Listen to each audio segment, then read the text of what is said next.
మహిళా రిజర్వేషన్ బిల్లుకు కాంగ్రెస్ ఎప్పుడు వ్యతిరేకం కాదని, మహిళల పట్ల భాజపాకు చిత్తశుద్ధి లేదని సికింద్రాబాద్ డీసీసీ అధ్యక్షుడు దీపక్ జాన్ అన్నారు. ప్రస్తుత పార్లమెంట్ సభ్యుల ప్రాతిపదికన మహిళా రిజర్వేషన్లను అమలు చేయొచ్చని అన్నారు. స్వార్థ రాజకీయ ప్రయత్నాల కోసం కేంద్ర ప్రభుత్వం ప్రధాని నరేంద్ర మోడీ కొత్త నాటకానికి తెరలేపారని అన్నారు.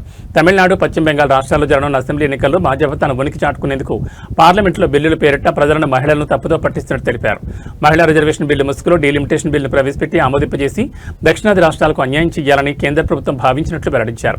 కుటుంబ నియంత్రణ పాటించిన దక్షిణాది రాష్ట్రాలకు అన్యాయం చేసే దిశగా డీలిమిటేషన్ బిల్లును మహిళా రిజర్వేషన్ బిల్లుతో కలిపి పార్లమెంట్లో ప్రవేశపెట్టడం ఎంతవరకు సమంజసమని ప్రశ్నించారు. ఇప్పటికైనా కేంద్ర ప్రభుత్వం ప్రధాని నరేంద్ర మోడీ స్వప్రయోజనాల కోసం కాకుండా దేశ సమగ్రతను కాపాడే విధంగా మహిళలకు రక్షణ కల్పించే విధంగా వ్యవహరించాలని డిమాండ్ చేశారు.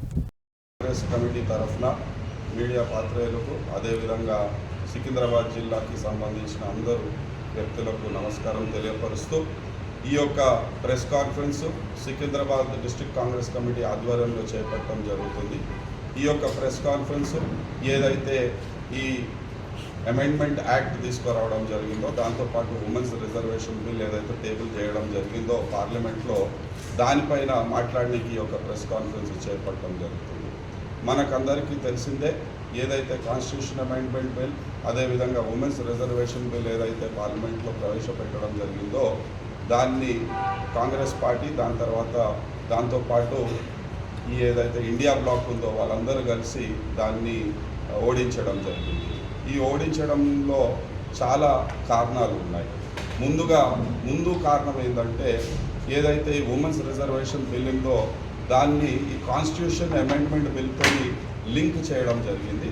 ఇది సరైన పద్ధతి కాదని ఈ సందర్భంగా మీకు తెలియపరుస్తున్నాము. ఉమెన్స్ రిజర్వేషన్ బిల్లు కాంగ్రెస్ పార్టీకి చాలా ప్రాధాన్యమైన ఒక అంశము. ఈ యొక్క బిల్ని నరసింహారావు గారు ప్రైమ్ మినిస్టర్గా ఉన్నప్పుడు కూడా ప్రపోజ్ చేయడం జరిగింది. దాని తర్వాత 2023లో బీజేపీ ప్రభుత్వం కూడా ఈ యొక్క బిల్ని ప్రవేశపెట్టడం జరిగింది. మేమేమంటున్నామంటే, ఈ యొక్క ఉమెన్స్ రిజర్వేషన్ బిల్లుని కాన్స్టిట్యూషన్ అమెండ్మెంట్ బిల్లుకి లింక్ చేయకుండా యథావిధిగా 2023లో ఏదైతే బిల్లు తీసుకురావడం జరిగిందో దాని పట్ల చేయడం జరిగితే మంచిగా ఉంటుందని మా ఒక ఆలోచన.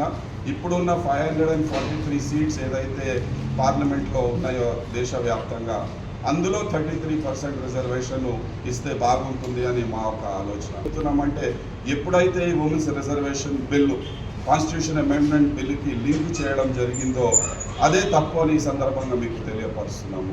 కాన్స్టిట్యూషన్ అమెండ్మెంట్ బిల్ అనేది యూనియన్ టెరిటరీస్, అదేవిధంగా పార్లమెంట్స్లో దేశంలో ఏదైతే 543 పార్లమెంట్ స్థానాలు ఉన్నాయో దాన్ని 850 సీట్లకు పెంచడానికి చేయడం జరుగుతుంది. మనము తెలుసుకోవాల్సింది ఏంటంటే, ఈ యొక్క ప్రక్రియ ఇంకా స్టార్ట్ కాలేదు, ఇంకా కంప్లీట్ కాలేదు. దాన్ని లింక్ చేస్తూ ఉమెన్స్ రిజర్వేషన్ బిల్లు పెడితే బీజేపీకి ఖచ్చితంగా చిత్తశుద్ధి లేదని ఈ సందర్భంగా మీకు తెలియపరుస్తున్నాము. అడగండి అన్న, వీళ్ళు రెస్పాండ్. ఈ వాట్సాప్ యూనివర్సిటీలో ఇట్లా పెట్టి బీజేపీ ప్రభుత్వము అందరినీ మభ్యపెట్టే పరిస్థితి ఉంది. వారికి నిజంగానే చిత్తశుద్ధి ఉందంటే 2023లోనే ఈ బిల్లు అమల్లోకి తీసుకురావచ్చు, కానీ వాళ్ళు చేయలేరే.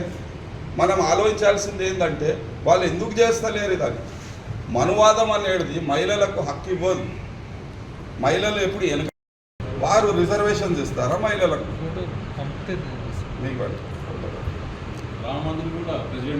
రామ మందిర్లో కూడా విలువలేరు. మీరు ఆర్ఎస్ఎస్ శాఖలలో ఎప్పుడన్నా మహిళలను చూసిరా మహిళలను?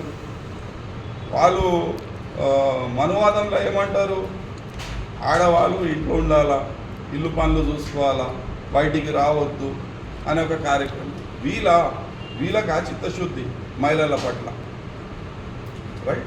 ఈ ఫోటో మీకు లింక్ చేయడం అనేది మేము తీవ్రంగా ఖండిస్తున్నామని ఈ సందర్భంగా మీకు తెలియపరుస్తున్నాం.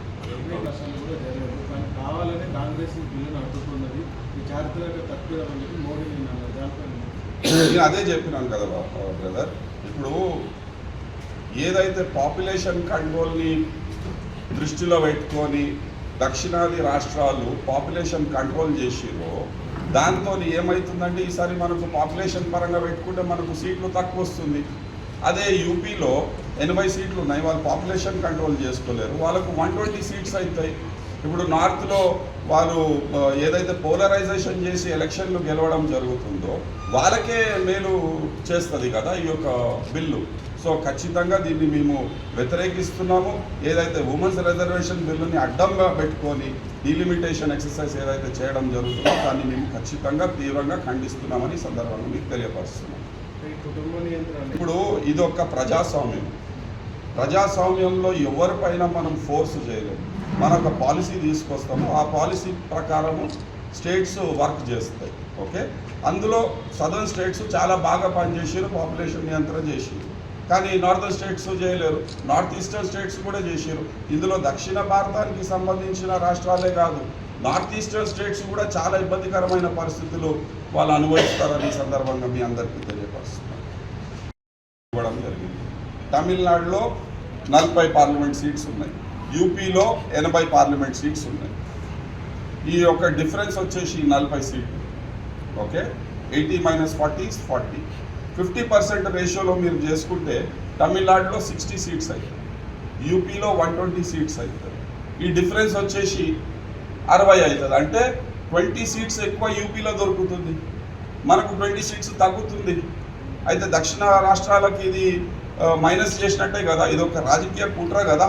వాళ్ళకి తెలుసు, బీజేపీ వాళ్ళకి తెలుసు, వాళ్ళు ఎంత చేసినా కానీ దక్షిణ భారత రాష్ట్రంలో వాళ్ళు గెలవలేరు, ఖచ్చితంగా గెలవలేరు. అయితే ఎట్లా గెలవాలా, నార్థన్ స్టేట్స్లో సీట్స్లు పెంచుకుంటే మేము గెలిచిపోతాం. అదే కుట్ర ఉమెన్స్ రిజర్వేషన్ బిల్కి టైఅప్ చేసుకొని వాళ్ళు కుట్ర చేయడంతో ఇప్పుడు వాళ్ళు ఏం చెప్తున్నారంటే కాంగ్రెస్ పార్టీ లేకపోతే ఇండియా బ్లాక్ మహిళలకు వ్యతిరేకమని చెప్తున్నారు. మీరు ఖచ్చితంగా ఇది డీలింగ్ చేయండి, డీలిమిటేషన్తో మీరు ఉమెన్స్ రిజర్వేషన్ బిల్లు డీలింగ్ చేయండి. 100% మేము 543 సీట్స్కి మేము రిజర్వేషన్కి మేము నిలబడతాము, మేము సపోర్ట్ చేస్తామని కాదు, ఆల్రెడీ చేస్తున్నాము. ఈ 543 సీట్స్లో మీరు 33% రిజర్వేషన్కి మేము ఖచ్చితంగా సపోర్ట్ చేస్తున్నాం. అదేవిధంగా ముఖ్యమంత్రి రేవంత్ రెడ్డి గారు కూడా హైబ్రిడ్ మోడల్ గురించి చెప్పడం జరిగింది. వారు చెప్పడంలో తప్పేం లేదు. మేము పాపులేషన్ కంట్రోల్, దక్షిణ భారతదేశాలు పాపులేషన్ కంట్రోల్ చేసుకొని మేము పర్ క్యాపిటా ఇన్కమ్ జిఎస్డిపి పెంచడం జరిగింది. అదే మీరు చూస్తే నార్త్ రాష్ట్రాల్లో జిఎస్డిపి చాలా తక్కువ ఉంది, పర్ క్యాపిటా ఇన్కమ్ చాలా తక్కువ ఉంది. మేము భారతదేశానికి మేము ఎంతో ఆదాయము తీసుకొస్తున్నాము, కానీ మా పైన ఇలాంటి దక్షిణ భారత రాష్ట్రాల పైన ఇలాంటి కార్యక్రమాలు చేస్తే దక్షిణ భారతదేశానికి సంబంధించిన పౌరులకు ఇబ్బంది అవుతుంది కదా. డెమోక్రసీ ఏదైతే ప్రజాస్వామ్యం ఉందో దాన్ని కూని చేస్తున్నారు వీళ్ళు. ఎట్లయినా మేము ఎలక్షన్లు గెలవాలి, దాన్ని ఏదైనా అడ్డం పెట్టుకొని మేము గెలుస్తాము. ఇది ఎక్కడ న్యాయం అండి? పబ్లిక్ని మభ్యపెట్టే ఒక కార్యక్రమం చేపట్టడం జరుగుతుంది. సో ఖచ్చితంగా బీజేపీ ప్రభుత్వము దక్షిణ భారత రాష్ట్రాల నుంచి మేము 1 రూపీ ఇస్తే ట్యాక్స్ ద్వారా మనకు ఎంత వస్తుంది మీకు తెలిసిందే కదా, 15 పైసా 40 పైసా. అదే వాళ్ళు రూపాయి ఇస్తే నార్త్ అని చెప్పినప్పుడు దక్షిణ రాష్ట్రాలు ప్రభుత్వాన్ని నమ్ముకొని చాలా పాపులేషన్ కంట్రోల్ పాలసీస్ తీసుకురావడం జరిగింది. దాంతో ఏమైందంటే దక్షిణ రాష్ట్రంలో పాపులేషన్ తగ్గింది. అదేవిధంగా నార్త్లో వీరు పట్టించుకోలేరు కాబట్టి పాపులేషన్ విపరీతంగా పెరిగింది. సో గవర్నమెంట్ మాటలు విని పాపులేషన్ కంట్రోల్ చేసిన సదర్న్ స్టేట్స్కి ఇప్పుడు అన్యాయం జరుగుతుంది. ప్రభుత్వం మాట వినని నార్థన్ స్టేట్స్ పాపులేషన్ కంట్రోల్ చేయకుండా ఇప్పుడు వాళ్ళకు సీట్లు పెరగడం జరుగుతుంది. ఇది ఒక మేజర్ కుట్ర అని మీకు ఈ సందర్భంగా మీకు తెలియపరుస్తున్నాము. ఇది కుట్ర ఎందుకంటే ఇప్పుడు ఫర్ ఎగ్జాంపుల్ తమిళనాడులో 40 పార్లమెంట్ సీట్స్ ఉన్నాయి. ఇప్పుడు వీరు చెప్పిన లెక్కలో ఆ ఒక 40 సీట్స్ 60 అవుతుంది, కానీ యూపీలో 80 సీట్లు ఉంది. బీజేపీ చెప్పిన లెక్కలో అది 120 సీట్స్ అవుతుంది. కానీ ఇప్పుడున్న ఏదైతే తమిళనాడు లెక్కలో 40 సీట్స్ ఏదైతే ఉందో యూపీలో 80 సీట్లు ఉంది. ఇది మనం డిడక్ట్ చేసుకుంటే డిఫరెన్స్ 40 సీట్సే వస్తాయి. కానీ ఇప్పుడు కొత్త డీలిమిటేషన్ చట్టం ప్రకారము ఇది తమిళనాడులో 60 సీట్స్ అవుతాయి, అదేవిధంగా యూపీలో 120 సీట్స్ అవుతాయి.